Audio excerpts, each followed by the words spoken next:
सत्संग प्रेमियों को धन्यवाद देंगे जो हमारे पीछे भी सुचारू रूप से सत्संग की व्यवस्था और सत्संग को चलाते रहते हैं। कुछ समय पहले हमारे गुरु भक्त जवाहरलाल जी थे, उनका शरीर नहीं रहा, तो आज यहाँ मौजूद काफी भक्त हैं। थान सिंह और दरोगा जी तो विशेषकर इस आश्रम की व्यवस्था को और समय से प्रत्येक रविवार को आकर देखते हैं। हमारा बहुत बहुत धन्यवाद, साधुवाद। प्रसन्न रहते हैं कि उन्होंने अपने जीवन को सारे गृहस्थी के कार्य करते हुए सदगुरुदेव को इतना समय दिया। ये सबसे बड़ा दान होता है। और दान की बात करें तो सर्दियों में कंबल तो सारी दुनिया बांट लेती है, लेकिन गर्मियों में एक कूलर रखा है दरोगा जी का, ये इधर भी रखा है, ये भी दरोगा जी का। क्यों गर्मियों में कूलर या पंखा लोग बहुत कम दान देते हुए सुना होगा आपने। सर्दियों में कंबल तो दे भी देते हैं, क्योंकि गर्मी पूछा जाए तो ज्यादा दिन रहती है, सर्दी तो 2 महीने मुश्किल से। तो धन्यवाद है अपने गुरुदेव के इन लालों को, बहुत ही साधुवाद करते हैं। दान की बात आती है, महाराज जी ने भी अभी संकेत किया था, तो मुझे तो अभी तक ऐसा कभी लगा ही नहीं कि मुझे अपने किसी भी भक्त से किसी काम के लिए कहना पड़ा। बगैर कहे ही सारी व्यवस्था आश्रम की देखते हैं और वही देखते हैं। हम कोई कमा के खेत में नहीं लाते, ना कोई नौकरी करते हैं, ना कोई खेत लगा हुआ है आश्रम से। यहाँ जो भी सुख सुविधा दिखाई देती है सभी भक्तों की है। और फिर भी किसी को कुछ लगे तो संकेत मात्र करते ही वो सारी व्यवस्था कर देते हैं। भंडारा भी होता है। अभी बात चली थी कबीर जयंती की, तो यहाँ कबीर जयंती का प्रोग्राम तो बहुत कम हो पाता है, लेकिन कई एक जगह ऐसे संत महापुरुष हैं जो बुलाते हैं और गुरु पूर्णिमासी का प्रोग्राम यहाँ होता है। 1 महीने का अंतर है, लेकिन फिर भी हम कहेंगे कि कबीर जयंती वाले दिन यहाँ सभी लोग उपस्थित होके कुछ अपनी सत्संग चर्चा करें और यहाँ नाभिक करें।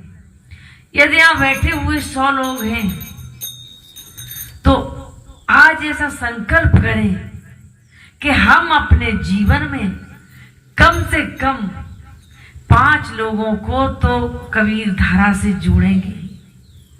जैसे शराबी शराब पीने के लिए कितना आजू मेहनत करता है, अपनी औलाद की, अपनी पत्नी की कसम खिलाएगा। तुम्हें हमारी पत्नी की कसम हो, तुम्हें हमारे बच्चे की कसम हो, 1 पैक मार लो, 1 बीड़ी का सूत मार लो, 1 सिगरेट पी लो। लेकिन आज दिन तक ये सुनने को नहीं मिला कि कोई सत्संगी कहे कि भैया तुम्हारे हाथ जोड़ते हैं, एक बार आश्रम पे चल के तो देखो, एक बार कबीर के ज्ञान को सुन के तो देखो।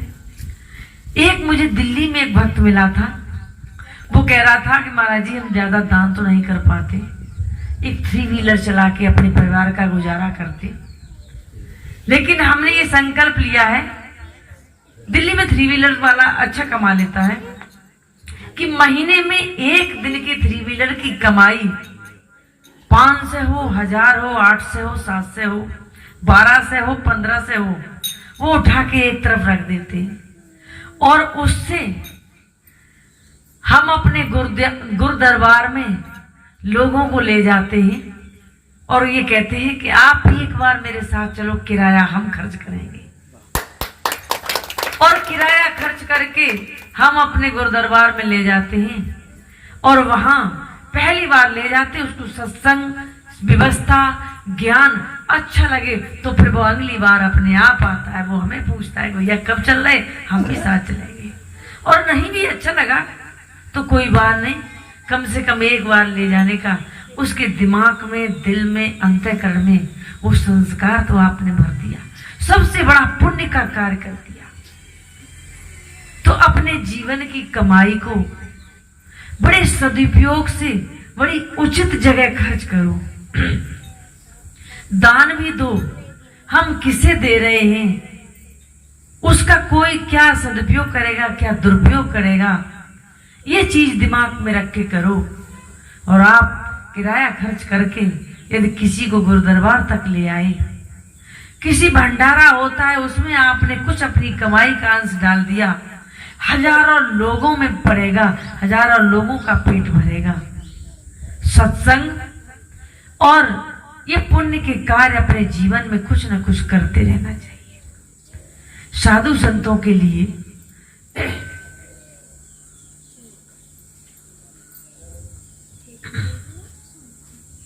और ग्रस्त भक्तों के लिए भी बताया गया है कि मानुष बेचारा क्या करे, खोले नहीं किवाड़, स्वान चौक बैठाए के फिर ऐपन चाट। मनुष्य क्या करे, अपने हृदय के किवाड़ नहीं खोलता है। नहीं, बंद ही रखो, थोड़ी सी आवाज इसमें आती है, ठंडा है। कि वो सत्संग में बैठ के भी उसका ध्यान घर पे होगा, कहीं कोई क्रोध पे होगा, लोभ पे होगा, मोह पे होगा, अहंकार पे होगा। वो अपने किवाड़ नहीं खोल रहा है। जो संतों की वाणी हृदय में उतर जाए, जीवन बदल जाए और बैठे बैठे संकल्प ले कि नहीं, आज से हम ऐसा करेंगे, आज से हम सेवा करेंगे, आज से हम दान करेंगे, आज से ध्यान करेंगे, किसी को, बड़े बुजुर्ग को अपमानित नहीं करेंगे, किसी से अपशब्द नहीं बोलेंगे, किसी को ऐसी ठेस नहीं पहुंचाएंगे। किवाड़ी नहीं खोल रहा है, स्वान चौक बैठाए के, यानी उसकी संगत गलत हो गई। संतों को इसमें और ज्यादा सावधान होने की जरूरत है कि वो कैसी संगत कर रहे हैं। संत बार बार मोह में फंस रहे हैं तो एक दिन उसके अंदर इतना मोह व्याप्त हो जाएगा कि उसका चेहरा बता देता है। संत बार बार क्रोध कर रहा है तो उसका चेहरा बता देगा कि ये क्यों क्रोध कर रहा है और ये कितने क्रोध में है। तो स्वान चौक बैठाए के, यानी तुमने अपनी मनोवृत्ति को, अपने मन को, अपने विचारों को ऐसी जगह रख दिया है और वो फिर ऐपन चाट, यानी पड़ा हुआ आटा, जूठन या कुछ भी पड़ा होगा, कुत्ता बार बार चाटेगा, क्योंकि तुमने ऐसी जगह उसको बैठा ही दिया। वो कैसे मानेगा। संत बार बार ऐसी जगह पे जाते हैं, ऐसे विचार सुनते हैं, ऐसी संगत करते हैं तो वो बच नहीं सकते। उन्हें जरूर कुछ न कुछ अंश उस संगत का आ ही जाएगा और उस संगत के व्यवहार से बचने के लिए यह सत्संग का प्रोग्राम है और कोशिश यही होती है। हम तो ये कहेंगे कि कुछ जो पुराने भक्त सत्संग में नहीं आते वो तो परिपक्व हो चुके हैं, अब उन्हें शायद सत्संग की जरूरत नहीं है। कल एक जगह हम बैठे हुए थे, करेल में चर्चा चली तो दो बच्चे बैठे थे। उन्होंने कहा महाराज जी मन तो बहुत होता है लेकिन जा नहीं पाते सत्संग में। लवी भी पास में बैठा था, उसने कहा कि अंदर रुचि नहीं है। जैसे बच्ची मायके के लिए कैसे भागती है, बस ससुराल से हाँ मिल जाए, टेम्पो मिले, सवारी मिले, बस मिले, जैसे भी कपड़े पहनती जाएगी, बैग उठाया तो ठीक, और मायके के लिए भाग देती है। वैसे ही गर्मी हो चाहे सर्दी हो, सवारी मिले, बाइक मिले, मोटरसाइकिल मिले। नीलम हमारी प्रत्येक इतवार को पैदल ही करेल से आ जाती, 6 किलोमीटर पड़ता है इनका। इतनी गर्मी में कभी देखा ही नहीं कि साधन है कि नहीं है कि क्या है। तो वो अंदर ऐसी रुचि हो, और रुचि नहीं है तो हम यही कहेंगे कि वो तो परिपक्व हो गए, महापुरुष हो गए। हम भी तरस जाते हैं ऐसे महापुरुषों के दर्शन के लिए कि दर्शन कर लें, आ जाए सामने, तो कभी कभी घर पे जाके कर लेते। तो सत्संग ऐसी जगह कुत्ते को मत बैठाओ, वो तो चाटेगा ही, कुत्ते को रोक नहीं सकते हो। कितना भी उसका पेट भरा हो फिर भी आपने उसे कहीं ऐसी जगह छोड़ दिया, जरूर चाटेगा तो फिर भी सूंघेगा। वही मनोवृत्ति हम लोगों की है। यदि आप राग तमाशे में जाओगे, मेरा इतना बड़ा जीवन हो गया, मैंने आज दिन तक ढोला नहीं सुना, मैंने जागिंद नहीं सुना, हम कभी ऐसी चीजों में गए ही नहीं।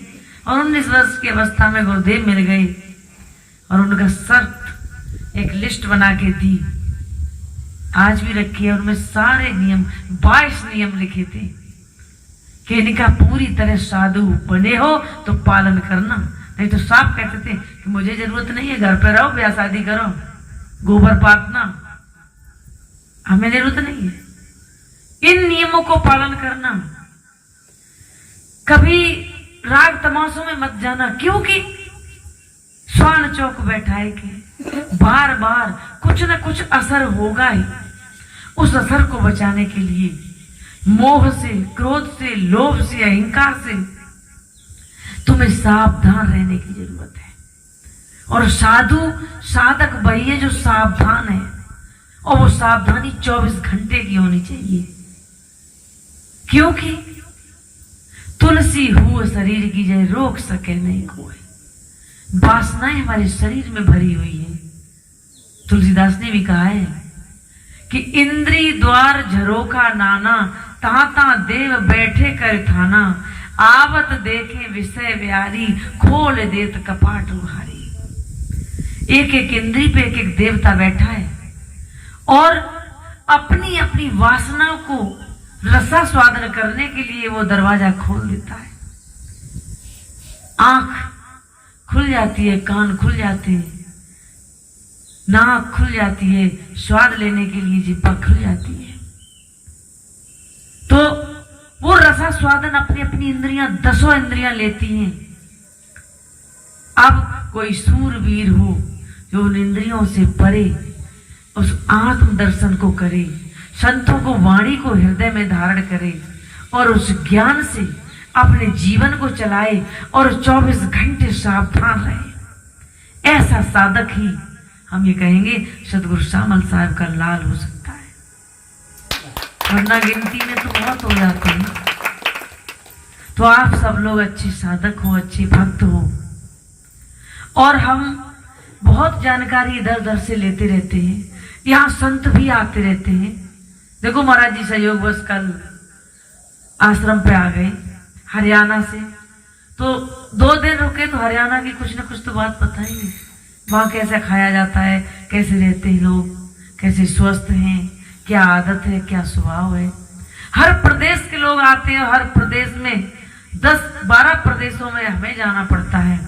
और यही नहीं, हमारे इस फोन पे भी कम से कम कई एक देशों के लोग जुड़े हुए हैं, जो कभी मैसेज पे, कभी कॉल पे बातचीत चलती रहती है। महाराज जी कुछ महीने, 4 महीने पहले आए थे। इस हॉल को देखा, कुछ कमियां भी निकाली कि यहाँ के मिस्त्री अच्छा काम नहीं करते, क्योंकि आप मिस्त्री का काम भी कर लेते हैं। और कहा कि इसमें पंखे लगना चाहिए। मैंने कहा साहब जी यहाँ तो कम से कम 1-2 साल में जब हो पाएगा धीरे धीरे कर देंगे। तो कहा है कि 2 पंखे हमारी तरफ से। कहा तो 4 का था, फिर 2 पे आ गए। नहीं सब आए नहीं है, लाना मुश्किल है। अब आप बुलाते रहिए, पंखा आता रहेगा। फिर 2 कहे तो फिर क्या कहा साहब जी ने, बड़ी अच्छी बात कही कि दोनों इकट्ठे नहीं लाएंगे, दोनों इकट्ठे लाएंगे तो एक चक्कर हमारा मारा जाएगा। एक अभी लाएंगे और एक पंखे के बहाने हम जल्दी फिर आएंगे, तब दूसरा पंखा लेके आएंगे। तो ताली उनके लिए इस बात की बताइए कि साधु हो के एक तरह के भीख के ही पैसे होंगे, मांगे हुए या भक्तों के दिए हुए। साधु का भीख का ही होता है। मुझे भी जो भी मिलता है भीख का ही है, क्योंकि अपने खुद तो पैदा नहीं करते, कोई खेत में हल नहीं चलाते।